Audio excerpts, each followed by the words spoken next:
Yes, sir.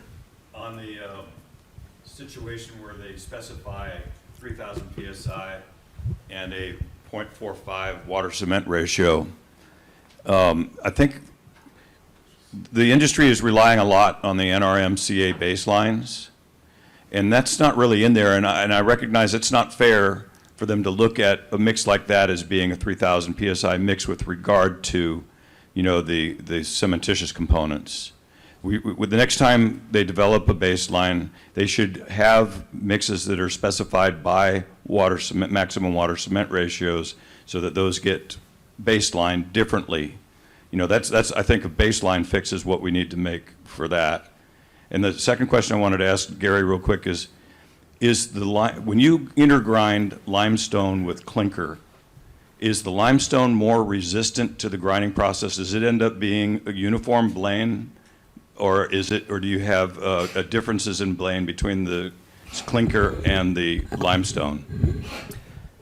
Yeah, the limestone, the calcium carbonate is softer than the clinker, and it grinds finer. So we call that like particle packing, nucleation sites, and So that's a good thing. it is. Thank you. You mentioned that you are informing the customer about your intentions, but what about there is no contractor in the panel, but in Sweden the contractors they are always requesting green concrete, so they are putting a pressure on the ready-mix concrete producers. Do you have the same here, or are the contractors behind? I think we have the exact opposite to a large extent. However, there are more and more contractors that are making that move, right? They want to do the right thing, and it's not just about the concrete, it's about the embodied carbon in the built environment. So I do think we're seeing a movement.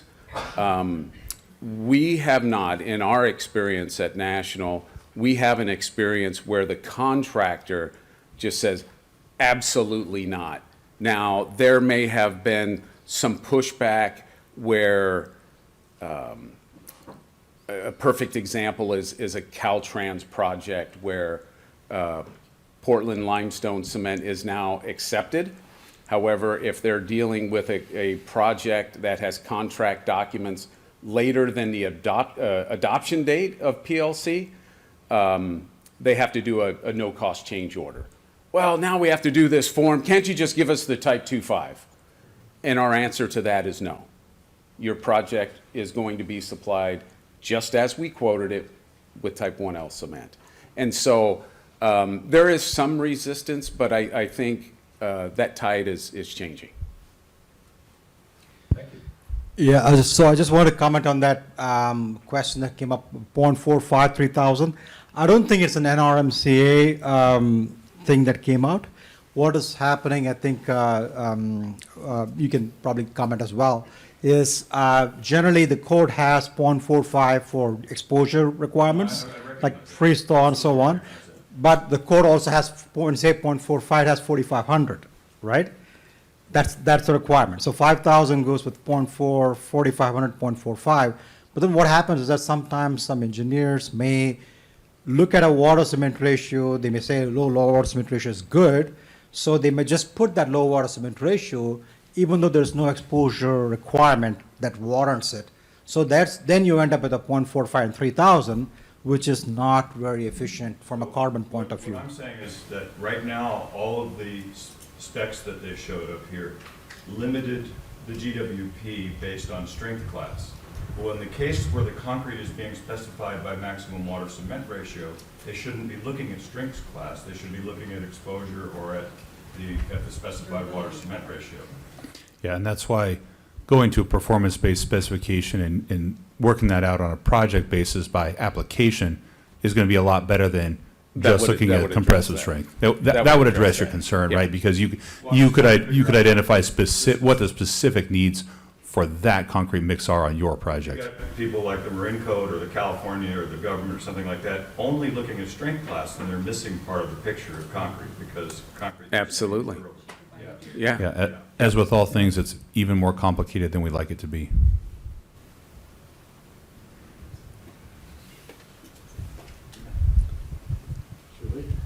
Yes, I know you love it, don't you? Just a commentary. I think the problem that I see, and I've been on PLC for over a year, is why it's been touted to be the same as Portland cement. It's really not.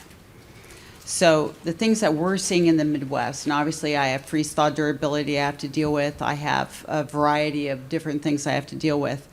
We're seeing issues that you cannot phenomenally explain to a contractor that is used to putting down concrete day in and day out. So, for example, differences in the reaction with fly ashes, with the differences with the reaction with slag cement. We do see delays. But I also see when we had Portland cement as a straight ASTM C150 cement, there was more forgiveness. There's not as much forgiveness in a PLC as there was with a straight ASTM C150 cement. And I think that's where the problematic issues begin.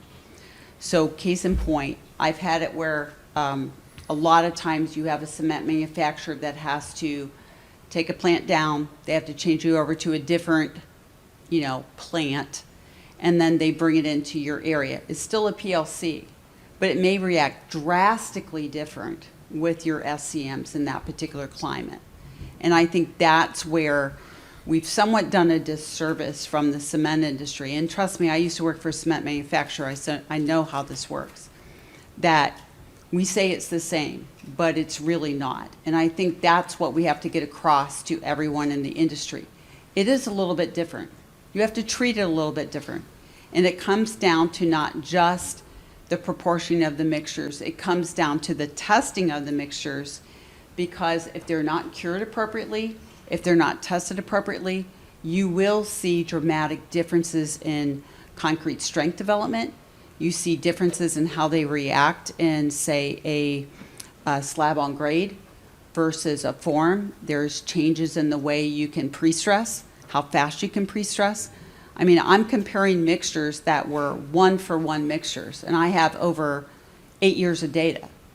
So you can't tell me it's the same when I know it's not. And I think that's the problem right now for people adopting it. I'll take one here, and then I'll go in the back and catch both of you. But we do know change is coming. It's coming. Thank you. I just, Portland lime cement, we have used it in Sweden for 15 years. I think it is 15% or maybe 13% limestone filler together with the Portland cement. But it has only been used for housing structures. But on the other hand, they have 70% of the market. For civil engineering structures, we have used a plain Portland cement. But very recently, there has been a Portland fly ash cement with, I think, 25%. And it has been a lot of tests, so it is working. But I have never heard that people are combining the Portland lime cement with other materials. Yeah, that's an interesting aspect of the C595 specification, that you're allowed to combine. You have limestone, pozzolans, and slag, and you can use clinker with 2 of those to form a ternary blended cement. So this is going to be kind of a different question. Everything I've heard in this room seems to center around strength tests for the concrete. What we're discovering is there's not a lot of testing for surface abrasion and surface wear. As we move forward, and with type L1, let me specify that. And we're finding in different places we get premature wear on the concrete. When we're doing slab on grade, there's going to be a polished floor or a decorative floor. And I said in some different things in World of Concrete, and nobody can tell us what surface testing was done. As we move forward with these different things to lower the carbon footprint, are we considering that? Because there are a lot of exposed concrete floors today. It's not just roads. It's not just structures. I know there have been some conversation about that. The American Society of Concrete Contractors did a survey, And another number of their contractors identified some issues that they had perceived with Portland limestone cement. And while I don't have any direct answers to that, I know it is a point of concern with Portland Cement Association, National Ready Mixed Concrete Association, et cetera. And so they're looking into that and trying to figure out how to best address it. But to answer your last question, it's something that needs to be considered. I mean, certainly the ability to polish a floor and the ability to have a serviceable floor surface at the end of the day, well, that's a concrete attribute that's just as important as all the other concrete attributes. It won't do anybody any good to have a zero carbon concrete if you can't walk on it, right? And I would like to add that if there is a surface durability issue, is that a function of just the Portland limestone cement, or the fact that maybe the Portland limestone cement may have a higher water demand and it's a function of water cement ratio? We've seen all kinds of different issues with it. One of them we've seen is different colors, patchy, dark colors that are just showing up for no reason. There are finishing issues that create problems. The one thing that we think we're figuring out, we make densifiers for concrete. I'm losing my voice, I'm sorry. But the one thing we're discovering is the higher the blade grind, the finer it is, and then we find places where we're getting blisters because they get a false set when they're finishing the concrete. A lower blade grind, we seem to get a more porous finish, and we start having trouble then with the easy staining and things like that. So we're doing our own testing on it, and in fact, I couldn't even, in Utah, get regular cement. I could only get type 1L for testing, but we're trying to test that out to see how our chemicals work with it. But I don't think, there's all kinds of post chemicals out there that are being used on concrete, and I don't think there's any testing for that right now. For surface durability? Right. Well, I think there are, it's just not commonly done. It's not a quick and easy test, right? And it is a destructive test on an existing slab. I mean, you can make the pieces and send them and do all that. Sure. And we do all that, but it just seems like as we move forward, it's only gonna get worse.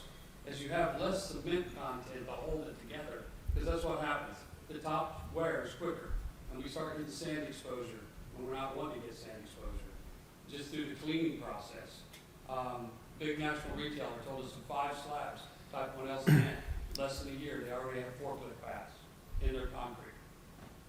That's not sustainable. I would agree, yeah. Well, okay, I have a comment based off of what you just stated, and then a question to Julie. So my comment, based off of what you stated with respect to the surface wearing a lot quicker, is I don't know if there's been any, I assume your thickness are really thin, but maybe like a 2-lift type of flooring type of approach in which maybe your top layer is with the higher cement content, but then like lower down you use like the PLC, so that way you're kind of having like a higher surface resistance on your wearing layer. And then Julie, my question for you when you was talking about noticing issues with respect to setting behavior for the PLC type of cements is, are you looking at this with the straight mix or are you using admixtures? Because it may be interactions with your chemical admixtures with the PLC cement. So I was wondering about that because the water demand does change. And if you're trying to use like a chemical admixture to try to help hit that, target consistency, maybe it's an interaction effect with your chemical admixtures. It's not an interaction with the chemical admixtures. We've used the same chemical admixtures for the same 8 years.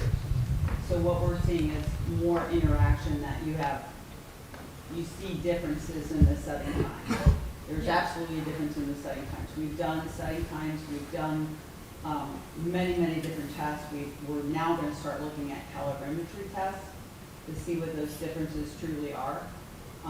But it's not a change in chemical admixtures. We've Not actually, changing chemical admixtures, but a change in the way that the cements are reacting with the chemical admixtures, whether it's absorption type of effects or something else. yeah, no, we've looked at that. We've actually changed over from what I would say a basic type A. We're now going to a mid-range to account for some of the differences in the slower setting of this to get to a better normal set. We're looking at all of it to make sure that we're not missing anything. but it's, you know, we put down 750,000 yards a year. So I find it very fascinating. You know, I've worked in admixtures, I've worked for a cement company, worked for an admixture company, so I know how to make good marriages. But I'm seeing some of those marriages that I would have looked at as very prominent in the past, they've had to change. And a lot of it's surrounding LCMs and the amount of LCMs that you use with the Portland limestone cement. Okay, first is a comment on the 1L or PLC discussion. I supply air and training agent for cellular concrete nationally, and it seems like each region has their own version of PLC that some sets faster, some sets slower, some have higher water demand, some are, so it's just, it seems like all the producers are making it for the first time and kind of figuring it out. But that's just my experience of seeing it. My question is about the code for the maximum global warming potential. Is there any factor in that for the design life of the structure? So if you're designing something that's only going to be around for 10 years versus if you can increase a design life and make it longer, do you get a bonus for more carbon to use? Well, it's an interesting question, and we weren't going to get into this in this presentation, but here we are. The fact of it is that when we start talking about low carbon concrete codes, environmental product declarations, GWP limits, et cetera, that's really only a small piece of the puzzle. I mean, the ultimate way to look at any infrastructure is through a life cycle analysis, and that takes into consideration the entire lifespan of the facility, you know, cradle to grave, or cradle to cradle if you're talking the circular economy and you want to reuse materials from the end at the end and things like that. So an environmental product declaration is just one of the inputs into a life cycle analysis. Okay, and the second question is how is that being enforced? Is it when a permit's pulled or something like that? To produce an LCA? Or no, to enforce that like Marin County? So yeah, at Marin County, when you go to pull your permit, they want to see your mixed designs, your environmental product declarations. Any other questions? Got one up front here. Just a little education. Is it a requirement in C595 to interground Portland limestone to make type 1L? Or can they add pre-ground limestone to the cement once it's... You can blend. You do either. You can blend. And in your opinion, is there a process that's showing that it works better, one better than the other? So far, everyone's intergrinding. It's so expensive, but I think they are investigating, you know, grinding clinker by itself, grinding limestone by itself at different finenesses, and then blending. It would just be you'd have to have different conveyance at each cement plant. You'd have to have blending facilities, different storage, grinding, Yeah. you know, one for limestone, one for clinker, The, then a separate blending facility. Could be possible. The research at Oregon State University did look into that, and they found for the PLCs that they looked at, they performed more favorably when they were interground. But I'll say that, you know, with the caveat that they didn't have the ability to do what Gary's talking about, which is individually, you know, get the blend fineness where you want on the individual materials and then blend them, right? OSU didn't have the ability to do that for their research, so they got what they got for a 2.5 cement and a ground limestone, and that's what they were able to research. Yeah, because when you pull the clinker out, to offset this lack of clinker, that's when you grind it finer to keep the same early strength, so you're trying to be, you know, comparable. But when you do that with the, you know, especially if the limestone gets higher, you do get a water demand, gallon and a half water demand issue, you know, so. And I think that's really one of the key points to really realize when you start looking at making that change is that your cements are going to be different. Cement from supplier A is going to be different than the cement from supplier B, where in a market, let's say the type 1 or the type 2 or whatever OPC you were using may be more interchangeable, whereas in the PLC market, at least in the early phases, I can tell you that our company, the PLC being produced today is slightly different than the PLC that they were producing 2 years ago. Yeah. When people ask me what the biggest difference between type 2.5 and 1L cement is, I tell them it's the global warming potential. So, Well, I was going to make the comment, I think sometimes, and maybe it's because people were producing 1.2s and type 5 for so long that everybody got relatively efficient. They got relatively similar in some of their properties. But we make the assumption that all those were the same before we made this change. And really, they weren't. You had different set times, different bleed rates, other things. correct. Now, Water demands. maybe maybe the differences are bigger right now because everyone's going through this learning process.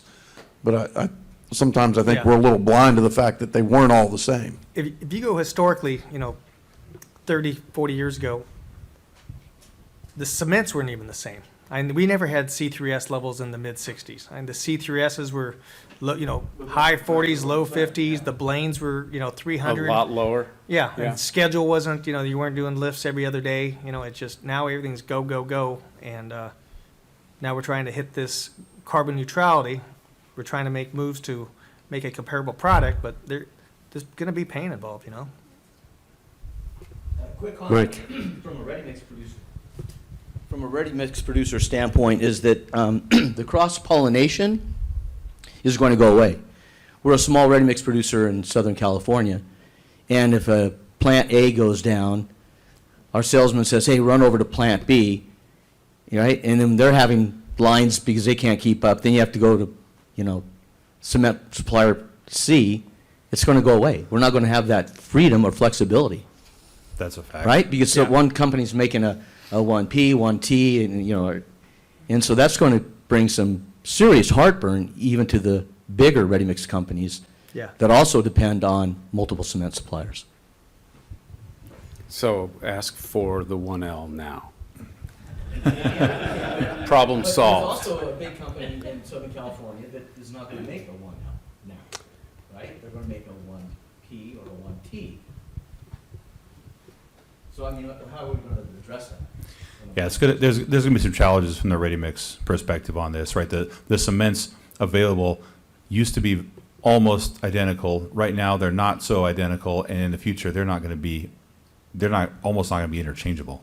Right? You're going to have to, as Jim mentioned in the beginning of his presentation, it's an engineered material. We are not going to be able to skip any engineering on it. So I've read a number of papers on type 1L cement, and there's a lot of countries that have a lot longer history with this type of cement than we do. And a lot of countries use it because they're a poorer economy and they see this as a means of, kind of getting more for less. And why are we going to go through a learning curve if there's countries out there that have already been through this for over 10, 15 years using limestone powdered cement? It seems like we're recreating the wheel. I'm just wondering, is this learning curve really this necessary? Is there a way that we can kind of import this knowledge and get a jump start on what we're trying to achieve in our society? I'll say no to that because materials are different.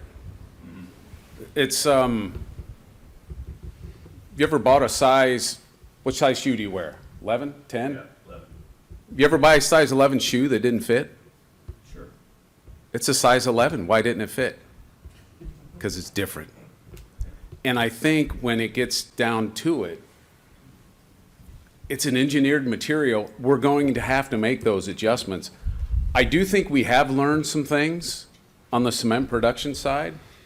I think maybe initially out of the gate, maybe some cement companies thought that, oh, geez, we can go 15%. We're going to make a 1L 15. We're going to have a low GWP. And they did it, and they saw the results, and they were too different to incorporate into the marketplace. So they pared that back, to maybe 12, maybe 10%. We didn't get together and say like, hey, we got this great idea to make a better cement in grind line. They're going to stop selling gas cars in California here pretty soon. the train's on its way. We're pulling the levers that we can to hit this carbon neutrality goal, and that's, No, I think you guys are doing an admirable job. I'm just trying to figure out how we can get better quicker. yeah. Yeah, I just wanted to throw in one thing, and it goes back to what Gary's saying now, what I said at the beginning, and it sounds provocative, but it's real where you're sitting right now. And that is, in 6.5 years, this state has to reduce its carbon emissions by 40%. In 21.5 years, it has to be zero. That's the law. So the rate of change has to accelerate here. And it's not that different nationally, as Nate pointed out. So I think that's one of the reasons why we're talking about this now. We're wrestling with things that in some regards, if you look at the big picture, seem small, based on where we need to be changing, or how much we need to change and how quickly this is coming. So I see 2 hands up, one in the back, one in the front. We'll start in the back and then we'll come up here. And then we'll wrap it up pretty soon. Just in response to Eric's comment, I was going to say that I think we did learn from what other countries did before. And hey, in terms of really looking at moving away from prescriptive-based specs and looking at performance-based, that's going to help to make this a little bit easier. Thank you. Spot on there. So just a question from the QA/QC perspective. Like when I submit submittals, I have to have submittals that state what are in my concrete mixtures. And it's easy right now because you're on 1L, but you're not on a 1T, and you're not on 1S, and you're not on 1P. So now what education are we going to provide to these specifiers that say, all right, you're doing the submittal, but now you're going to change cements on me. So does that mean I'm going to have to do 3 separate sets of submittals because I may have to change cement sources? Because they're only going to say, I'm only going to submit what you have in your bin right now. So aren't we, it's a little counter, and I'm all about sustainability, trust me, I chaired 130, I know all about what's going on. But the problem is, we need to educate the people that are specifying it, along with everybody that's producing it, because now if I have to have 3 separate set of submittals for 3 different types of concrete, I just wasted another, how many hundreds of yards of concrete because I can only test in 3-yard loads unless I'm testing in a laboratory. So now it becomes a lot more difficult for the ready-mix producer to provide a submittal because I don't have a static material anymore. I have a changing material. Well, Yeah, and- hopefully and- your cement's not changing 3 times during a project, right? We would hope for that to not be the case. Yeah, and, Jim? well, and I think that's maybe a, I'll call it a market anomaly. We have allocation. Yes, that was my So point how do too, you Jim. deal with it in allocation when you have 2 or 3 different producers that are, you're buying from 2 different producers or 3 different producers? Sure. I mean, I'm producing 750,000 yards. Mhm. So now I've got to buy from him, and I've got to buy from him, and I've got to buy from him or her. Mm-hmm. And now this is a 1S, this is a 1P, and this is a 1L. I mean, ethically, from a QA/QC perspective, You got to let them know. I got to let them know. That Absolutely. means I have to have 3 separate sets of data, which means I have 3 times the amount of testing and 3 times the amount of mixtures I've got to be able to provide to a concrete specification or to a project. Because you all can't provide the amount of material I need for maybe one project. Let's say I have a, right now I have a project that's 8,000 cubic yards. I can't guarantee I'm going to have the same producer for that 8,000 cubic yards. So now you've put me in the dilemma of having to test 3 times the amount I had to do before, which is costing me economically, it's not sustainable for a producer. Well, while 8,000 yards is a big placement and one supplier can't supply it all, and if you're using those on a regular basis, as a supplier, I'm a ready-mix supplier, it's our responsibility to have that data. So that's what we have to do. But what about the small-time producer?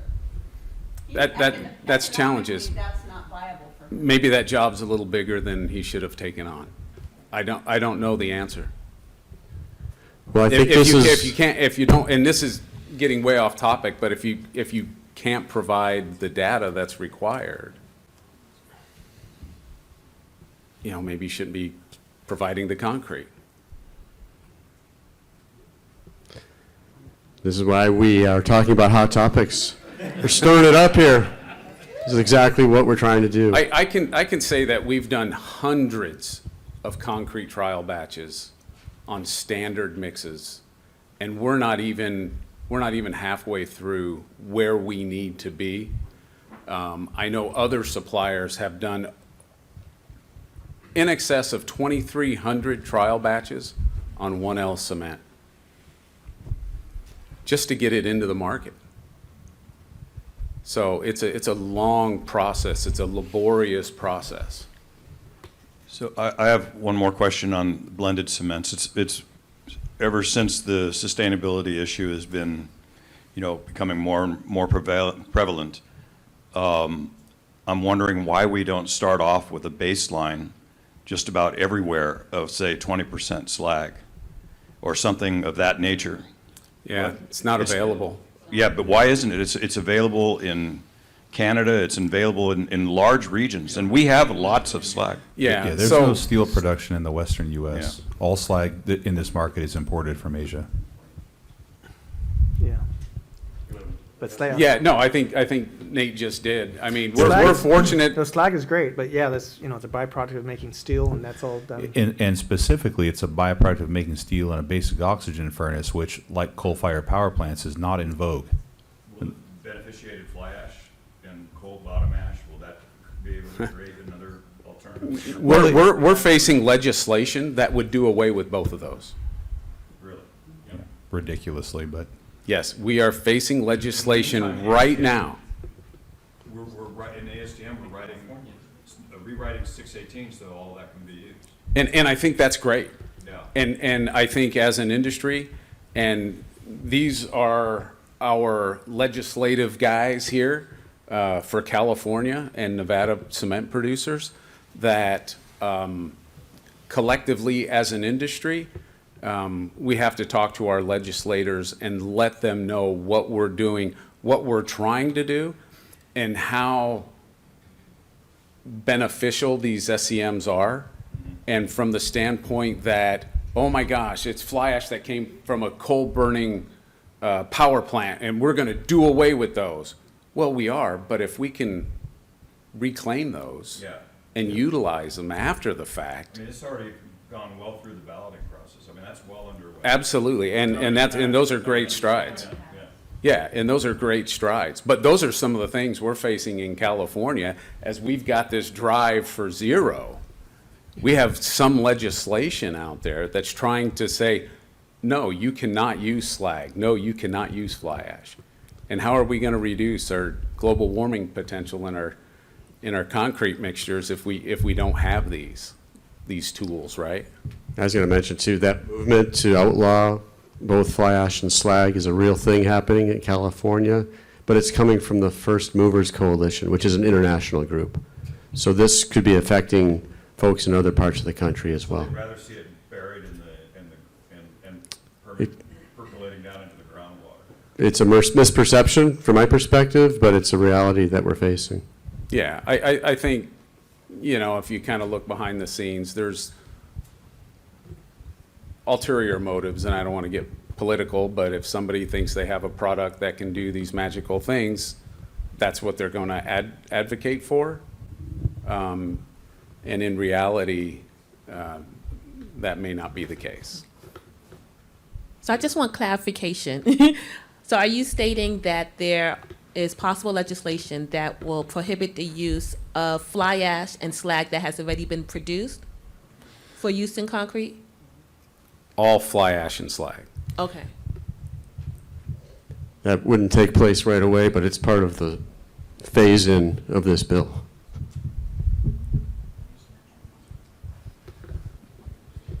All right. Any other hot questions for these hot topics? One more. Going back to the discussion we were having earlier about with Julie, right? So previously, you all had, type 1 cements, right? I mean, right now it's all mostly type 1L.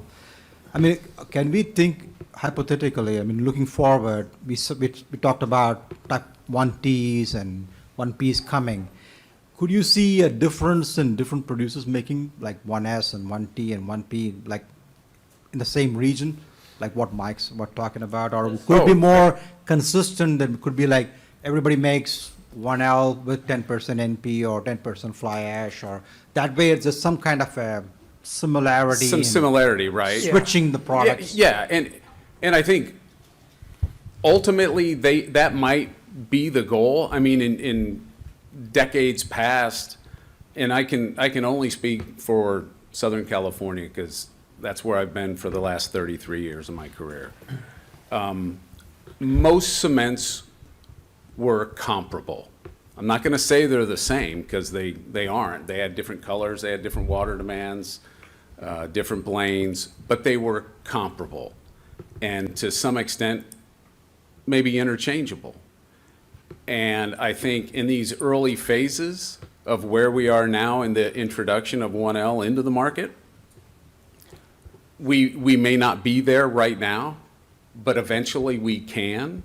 But if somebody's producing a 1T and that's their horse and that's what they're riding and somebody else is 1L, you've got some challenges ahead of you, like Julie has experienced. I mean, they're real difficult challenges. I mean, there's 6 cement plants in California, and they were all producing type 125 cement. Some were integrating limestone up to 5%, some weren't. Some cements weren't being optimized with SO3. And they're all ASTM C150 cements, but if you look on the Caltrans approved list, you'll see every cement company has a 1L approved on the Caltrans list because they've done the pilot, they've done the blend, they've done the paperwork, had the testing, been approved, but not all cement producers are selling 1L cement in California, but they all have it teed up, ready to go. What about down in Hermosillo? You know what's going on down there? They're making a 1L and a 2.5. Yeah. I see this very much like 25 years ago when we started using fly ash. Everybody was using straight cement mixes. That's what the norm was. That's what everybody was used to. That's what their mix designs were based on. That's what their historical information was based on. We started using fly ash then, and it took us 10 years. It took us a number of years to be able to make that the mainstream kind of process. Again, Remember how bad we had fly ash was, right? It was bad. We had people who misused that product. Yep, and that's why it was bad. Didn't use it correctly, Yep. and we had people who didn't. We had a lot of architects and engineers. We still have architects and engineers who do not allow the use of fly ash in their project specifications. We have politics. We have politicians who are trying to do these things too. It has nothing to do with technical information. It has nothing to do with performance. It has to do with a political agenda that someone's doing. It's the same thing. It's going to take us time. It's going to take us some time to figure out the engineered product that we're trying to make concrete out of by using some of these various materials. But it's the path we have to go by if we're going to reduce our carbon emissions, if we're going to help the environment. This is what we have to do. That may mean we have to change our placement and finishing techniques, our curing techniques. I mean, a lot of different things may have to change because it's going to be a different product. It's not going to have the same setting characteristics. It's not going to have the same strength gaining characteristics that we're used to. We're going to have to adjust what we're doing. Well said, Jeff. Thank you. All right, I've got one more question, and I'm thinking of wrapping it up after this, if that sounds good to everybody. Trevor? So with all the variation in 1L or PLC, is there any thought of tightening up the ASTM specifications for that because it's such a broad acceptable limit? Well, I guess in short, and I'm not on that committee, the answer is no. As a matter of fact, I think it may go the other way to permit even more limestone eventually. But if you look at some of the other chemical limitations or physical limitations within C-150 or C-595 or 1157, there's some wide variation. It's over 5% and 15% or less. That's where it's at now. So, and that's not that huge, but there's so many other aspects that are involved in it, right? How fine it is, the chemistry of the clinker. So it's an engineered product, and it's just a matter of the cement producer honing in their product to be consistent so that the ready mix producer can engineer their product to be consistent. Yeah, and I wouldn't, I know everyone's kind of kicking around the 1L cement tonight. I wouldn't say there's variance all over the place. I mean, it's a ASTM C595. If you look at the tables, there's chemical properties, limits, in the chemistry and in the physical, and there's insol limits, LOI limits, minimum bycat, maximum, there's strength, there's, it's basically, it's the same proportions as you use for type 2-5 cement. You're just, C150, you're maxed at 5% limestone. C595, you can take that up to 15. Most companies are somewhere around 10 to 12% replacement. And they do having to add fineness to the grind to keep those early strengths. But Thank you, Gary. yeah.